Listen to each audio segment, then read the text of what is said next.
genau sieht eine spirituelle Wahrnehmung im Rahmen meiner Hellsichtigkeit während einer Heilki-Reise aus? Was kann man sich darunter vorstellen?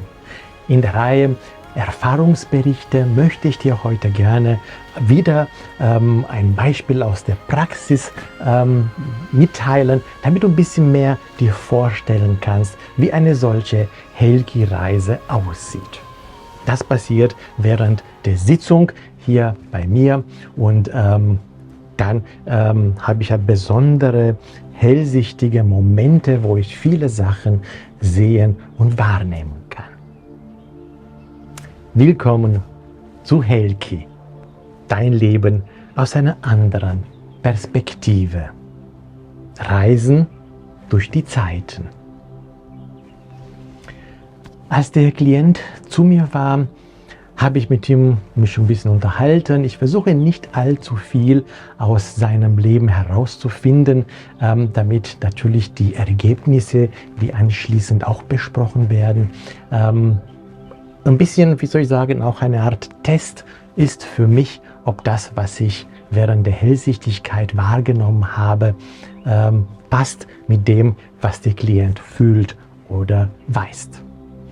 So habe ich jetzt hier auch begonnen und diese hellsichtigen Momente, die habe ich während ich Reiki gebe. Das bedeutet, der Kunde, der Klient sitzt oder liegt auf einer Liege und ich gebe ihm Reiki-Energie, das heißt, durch mich hindurch fließt die Heilenergie und löst bei dem Kunden auch entsprechende Blockaden und ist sehr, sehr interessant. Am besten guckt man sich noch viel mehr Videos an über Reiki. Das Thema ist im Internet sehr gut vertreten und mittlerweile werden auch in Krankenhäusern Reiki-Behandlungen angeboten, in Amerika wie auch in Deutschland. Das ist sehr interessant, dass es immer mehr, ja, wie soll ich sagen, immer mehr dieser Reiki anerkannt wird als Therapie, als zusätzliche Maßnahme natürlich, nicht als ausschließliche Maßnahme, als Ergänzung zu bestehenden Therapien, was der Klient macht im Rahmen seiner Genesung. Und während ich diese Reiki-Behandlung gebe, versetze ich mich in einen besonderen Zustand. Ich nenne den einfach mal Nyori-Zustand, wo ich meine Gedanken praktisch komplett verdrängen kann und mich komplett auf den Klienten einlasse.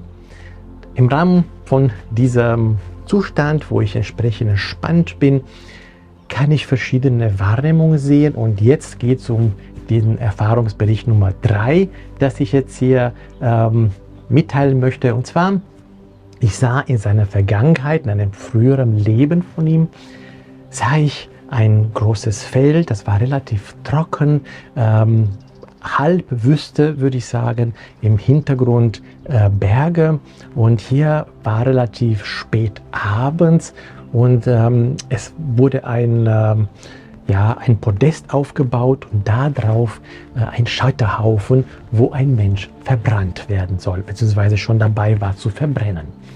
Ich habe erst mal gedacht, dass der Klient darauf sitzt und dass es eben sein Leben ist, dass er verbrannt wird, aber ich spürte keine Schmerzen. Also hatte ich ja noch mal genauer hingeguckt. Ich guckte mich um. Es waren vor diesem Podest sehr, sehr viele Soldaten, die zugeschaut haben. So wie die gekleidet waren, würde ich sagen, das war in der Antike.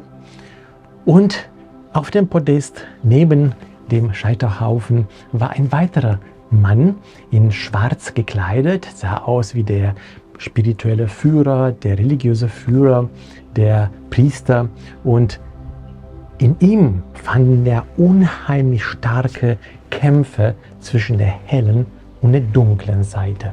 Und ich habe gespürt, das ist mein Klient, das ist ein früheres Leben von meinem Klienten. Ich habe ihn gefragt, warum er diesen Mann verbrennt.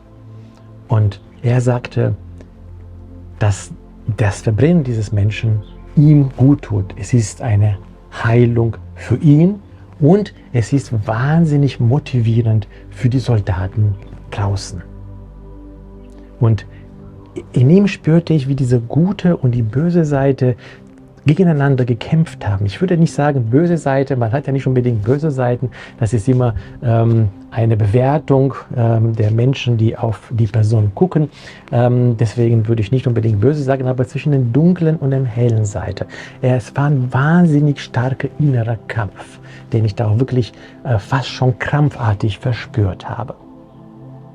Szenenwechsel, ich kam jetzt in der Gegenwart und in der Gegenwart habe ich auch bei dem Patienten, Klienten, ich verwechsle das immer wieder, bei dem Klienten ebenfalls dieser Kampf gespürt zwischen, nicht zwischen Gut und Böse, sondern zwischen der hellen und der dunklen Seite, zwischen, es war ein sehr, sehr, wie soll ich sagen, vernichtender, ermüdender Kampf, was er genau machen soll in seinem Leben und das fortwährend. Und ich hatte gespürt, dass durch die ganzen Leben, die er vorher hatte, nicht nur in der Antike, das ich gesehen habe, sondern wirklich fortwährend ist das sein Thema, dieser Kampf, dieser innere Kampf in ihm drin. Und das ihn da teilweise auch richtig fertig macht und ermüdend ist. Wieder Szenenwechsel, ich sah in der Zukunft, der war jetzt vom Alter her, in dem mittleren Alter, aber in der Zukunft sah ich ihn dann mit weißen Haaren und zwar auf einem OP-Tisch. Er wurde am Bauch operiert, muss aber schon, ich schätze mal, 85, 80 gewesen sein. Und auch da, während der Operation, wo man eigentlich normalerweise ja in Narkose ist, auch da war sein Kampf immer da. Er war fertig mit der Operation, dann wurde er entlassen aus dem Krankenhaus und er bediente sein elektrischer Rollstuhl. Das heißt, er saß da zu der Zeit im Rollstuhl. Ich konnte nicht sehen, ob er jetzt wegen der Operation oder ob er vorher schon im Rollstuhl gewesen ist. Aber da er natürlich, und da bin ich eben darauf angewiesen bei diesen Wahrnehmungen, dass ich immer möglichst viel drumherum sehe, viel mehr, als dass ich vielleicht spüre, denn es sind wirklich Szenen wie in einem Film und ich konnte sehen, wie er wirklich mit diesem Rollstuhl aus dem Krankenhaus herausfuhr, nicht nur im Krankenhaus. Das bedeutet, das muss ihm gehört haben, dieser Rollstuhl und es war auch elektrisch, das heißt also, er war wahrscheinlich vorher schon gehbehindert und hatte diesen Rollstuhl auch vorher schon gehabt.